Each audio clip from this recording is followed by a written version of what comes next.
Eu sei que segundo turno eu não voto. A verdade é essa. Porque assim... Você não vai votar? Eu não, Gente, segundo turno é o seguinte... Eu vou votar em quem vai pôr no meu cu? Eu não, deixa a sorte aí decidir isso aí. Você lembra, Monark? Não, presta atenção. Lembra, Monark, naquela época que a gente viajava de avião? A gente já nem lembra bem, né? Lembra daquela coisa que você levava uma mala, despachava a mala? Eu viajei nessas aeroporto. férias. Tô brincando com você. Mas lembra aquela época que você via comida em avião? Sim. O cara chegava para você e falava assim, você quer comer pasta ou carne? Não adianta você falar... Tudo bem, você pode não se alimentar. Mas não adianta você falar, eu quero peixe. É como, segundo turno, primeiro turno é menu completo. Segundo turno, na minha opinião, é menu restrito, cara. Se você não votar, você tem que votar no menos pior. Não, você. eu vou só deixar... Então agora eu vou te fazer uma provocação. Pode ir. Vamos lá. Tá o tempo todo. Eles estão disfarçando, né? Agora eu vou te fazer uma provocação. Peraí, né? Desde que a gente começou. Dória ou Bolsonaro no segundo turno? Olha, eu vou dizer, é pessoal e intransferível, né? Tá. Eu voto no Dória, de carteirinha. Acho que se fosse Dória e Bolsonaro, eu votava no Dória também. Todo mundo que não for o Bolsonaro, eu voto. Tá. Porque eu acho que nós tivemos 4 anos. Eu vou te falar o elemento fundamental. A fome voltou no Brasil. Nós tínhamos vencido a fome. A fome é uma coisa terrível, gente. E, sei lá, fico até emocionada falando disso. A fome voltou. Eu não voto nesse governo de jeito nenhum. Nós estamos falando do governo que teve os piores índices de desmatamento. Um governo que entregou para mineradoras e madeireiras reservas indígenas. Eu estive lá agora, fui viajar para lá. Toda noite sai um barco de madeireira apoiado pelo governo, de madeira apoiado pelo governo. Populações lá do Tapajós não podem pular na água por causa dos índices de mercúrio das mineradoras. Então, sabe, nós tivemos um ministro, Ricardo Salles, que agora é candidato, né, que quer se candidatar ao Senado por São Paulo, que falou, no meio da Covid, que era para mandar passar a boiada. Não pode, né, gente? Não dá. Então, eu acho assim, na minha opinião, Monark, você faz o que quiser, porque o voto é livre. Claro. Mas abstenção é como dizer... É que não tem como falar que o Lula é um mar de rosas também, tá ligado? É tipo, Olha, eu posso te falar muitas coisas que eu posso também são ruins, tá ligado? Eu escrevi um livro chamado Sobre o Autoritarismo Brasileiro, que foi considerado... Eu publiquei em 2019, em maio de 2019, foi considerada a primeira reação publicada à eleição do governo Jair Bolsonaro. E, nesse livro, eu falo que um dos grandes inimigos da República Brasileira é a corrupção. Sem dúvida. Eu falo do que aconteceu com o PT, com o Mensalão. Não dá para a gente não falar. Então, não acho que é um mar de rosas, mas o que eu vou comparar? Vamos lá ver os índices de educação no governo Lula e vamos lá ver os índices de saúde no governo Lula. Então, a gente vai ter que comparar... Essa comparação é meio, tipo, eu entendo. Era uma fase melhor do Brasil na época do governo Lula. Não só. No segundo governo Lula, eu concordo. No primeiro governo Lula, eu concordo. No segundo, não. Tá, mas, tipo, eu acho que a gente analisar só... É porque, por exemplo, pode-se dizer que a gente tem uma pandemia, né?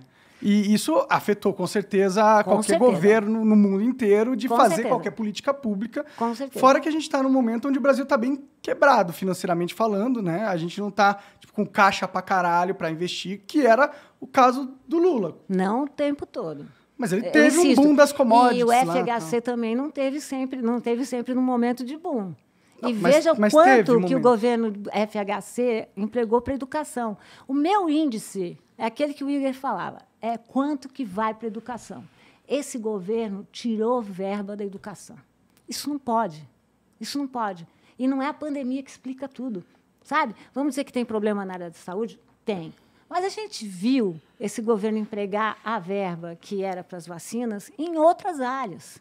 Então, é isso que eu estou comparando, né? Eu não estou abstraindo do contexto. A gente tem que pensar em contexto. Monark, você tem toda a razão. Mas, mesmo pensando em contexto, não pode tirar a verba da educação. Esse governo tirou verba da educação. Uhum. Né? Esse é um governo... Vamos lá, quem é o ministro da Educação?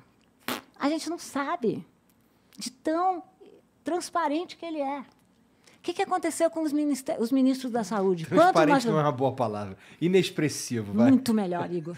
Tuxê para você. Ganhou.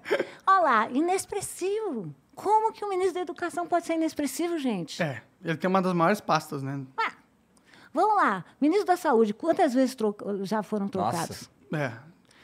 Basta se opor ao governo, troca. Então, é isso que eu estou comparando. Tá? É aquela coisa de menu fixo. Mas é que, tipo, eu entendo. Mas é que o governo Lula e PT, pra mim, é um outro pesadelo à parte também. Eu entendo, eu concordo com tudo que você falou aí sobre o governo Bolsonaro. Eu acho horrível também. Eu não votaria no governo Bolsonaro nunca mais. Não vou votar, acabou pra mim. Mas o Lula também acabou pra mim. Não tem mais chance de eu votar nesse cara, entendeu? O PT, pra mim, na minha opinião, eles deixaram de ser um partido político. Eles se tornaram uma organização de poder. Cara, então, ele ficou na prisão. Ficou na prisão porque eles também. perderam. Mas se eles tivessem perdido, eles estavam com... Não, tipo, que outro presidente que perdeu foi parar na prisão? Conta pra mim, qual outro? Nenhum. Mas só prova que eles perderam muito, só isso. O de Mello, que passou, inclusive, por um impeachment, tá aí tranquilo. Ele também saiu da prisão, né? O STF fez uma canetadinha... Mas por que saiu da prisão? Porque o juiz Moro, que é candidato a presidente também, fez tudo para colocar o Lula na prisão para que ele não pudesse concorrer. Ele tinha... Mas não foram anuladas provas e paradas? Não, mas o processo de Atibaia foi claramente um processo ideológico. Ele não podia fazer isso. Um juiz não pode ideologizar o judiciário. Não pode conversar com as... E ao fazer isso, ao prender prender numa circunstância X, para que o Lula não pudesse competir, ele perdeu totalmente a sua moral. Então, vamos lá. A gente também não pode, o brasileiro faz isso, né? Agora, achar que toda a culpa do mundo é do PT. Errou. É que eles tiveram 18 anos no poder, né? Zé Dirceu não foi para a prisão? Foi para a prisão. Saiu, ficaram muito todo tempo... Todo mundo sai nesse país. Mas quem mais foi para a prisão? Aécio Neves. Tudo comprovado. Cadê o Aécio na prisão? Não, tudo bem. O PT, com certeza, chegou no momento onde ele era o inimigo da vez. E eles se fuderam em 2015. E a gente tem que parar com isso, porque se a gente criar Mas por que eles viraram o inimigo da vez, tá ligado? Porque eles eram o inimigo da vez. Não só. Outros inimigos da vez. Por que o Collor de Mello passou por um impeachment? Porque ele não fez o que a oligarquia quis? Não, porque ele fez um processo de corrupção tremendo. E por que Collor de Mello nunca foi para a prisão? Aécio Neves. Quantos processos você tem em cima do Aécio Neves? Nada aconteceu. Não, tem pessoas que são favorecidas. Eu vou dizer o seguinte, o PT não é mais poderoso nesse sentido. O que eu digo lá no meu livro? Eu quero uma justiça veloz e igual para todos. Então, que as pessoas... Se Zé Dirceu foi para a prisão, ok, tinha que ir. Mas eu quero para todos. Eu também. E o que aconteceu no sistema brasileiro? Colocaram só uns. E ao colocar só alguns e não outros... Eles colocaram o Eduardo da Cunha. Eduardo Cunha, sim. Ainda bem. Mas, ao julgar apenas alguns e não todos, a justiça se perde no Brasil. Esse sujeito chamado Sérgio Moro é um sujeito vendido. Até porque, quando ele fez toda a Lava Jato... Olha o que aconteceu com a Lava Jato, gente. Quando ele fez toda a Lava Jato, o que ele falou que ele não faria? Ele disse, eu não vou ser político. Ele falou isso? Falou. Falou. O que aconteceu logo depois, Monark? Virou ministro. Com um passe certo, inclusive, para o Supremo Tribunal Federal. Não deu certo. Começou toda essa história aí da Lava Jato, esse movimento aí para prender o Lula e tudo mais, eu lembro do Reinaldo Azevedo falando, esse cara vai virar político no futuro. Direto. Cara, direto. E é uma coisa meio messiânica. Não adianta, você não constrói um aparelho inteiro só para pegar um grupo. Você tem que fazer Mas é que isso também não apaga o que o PT fez e todo o contexto. Eu escrevi no meu livro, está escrito, não apaga, não. Então, por isso que eu não voto mais neles, entendeu? Mas eu não você consigo, vai votar, tá ligado? Mas se você for se abster, é um direito seu. E eu vou defender até o final o seu direito de se abster, porque está na lei. Mas vou te dizer o que eu acho. É uma covardia. Depois você me fala. Tudo bem. Eu acho uma covardia o que o sistema faz com a gente. Tem que escolher esses dois caras, tá ligado? Você vai falar. É porque você vai ficar tranquilo. Você vai falar, não votei no Bolsonaro. Bolsonaro é contra... Não votei nele. Mas eu não sou, eu não quero falar isso aí. Não votei no Lula. Vota, cara. Eu não quero votar no Lula. Eu não voto no Lula nem o Monark votou no segundo turno, ele já falou isso várias vezes aqui, no segundo turno das últimas eleições, ele votou no Bolsonaro, porque ele não queria o PT. E o fato dele ter votado no Bolsonaro e o Bolsonaro ter feito o que fez, se vira contra ele. hoje em dia. Então imagina você votar no Lula e dar uma merda, vai se virar contra você também. Sim, fora isso, eu não voto em bandido, tá ligado? Não voto. Eu não vou votar. Cara, essa coisa também de bandido, a gente tem que tomar cuidado, né? Porque a gente Não, usa ele é um monte... bandido, pô. Mas a gente usa um monte de qualificação que usa para um e não usa para outro, né? Tem tanto bandido Bolsonaro lá é em bandido Brasília. também. São todos. E aí as pessoas, enfim... Eu só acho isso, vou repetir. Eu quero uma justiça veloz e igual para todos. Quando a gente tiver isso no Todo Brasil... mundo tá na valendo. cadeia, vai ser incrível. Todo mundo na cadeia. Eu acho que só aí a gente Todo vai mundo que melhorar fizer, mesmo. todo mundo que que fizer, for um vai. arrombado Porque, na cadeia. Igor, quando a gente tiver isso, os políticos vão começar... Eles vão começar a ter cagaço de ir pra cadeia. E Exatamente. outra coisa, vamos tirar essa coisa de imunidade parlamentar. Por que agora... Que é uma aberração. Olha o que vai acontecer esse ano de 2022, gente. Já está todo mundo saindo dos seus postos. Qual é o problema da reeleição? Que não foi uma criação do PT, foi uma criação do PSDB. Uhum. Porque o presidente é eleito...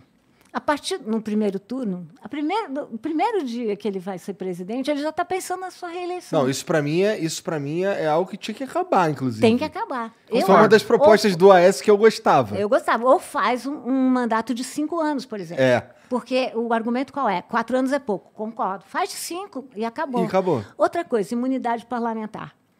Todo mundo... Vai em Traub. Vamos falar do nosso ministro da Deseducação, que saiu fugido com um cargo nos Estados Unidos. Né?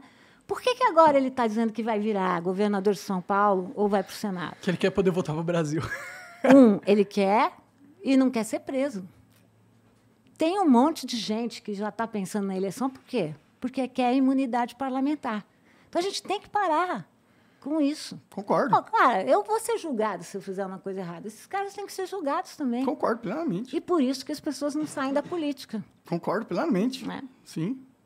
Enfim. Bom, então aí a gente, encontramos um lugar que a gente Concordamos. concorda. Sim, sim. É o famoso e viveram felizes para sempre. Vai o flor, assim, é o flor rosado, né? Viveram felizes.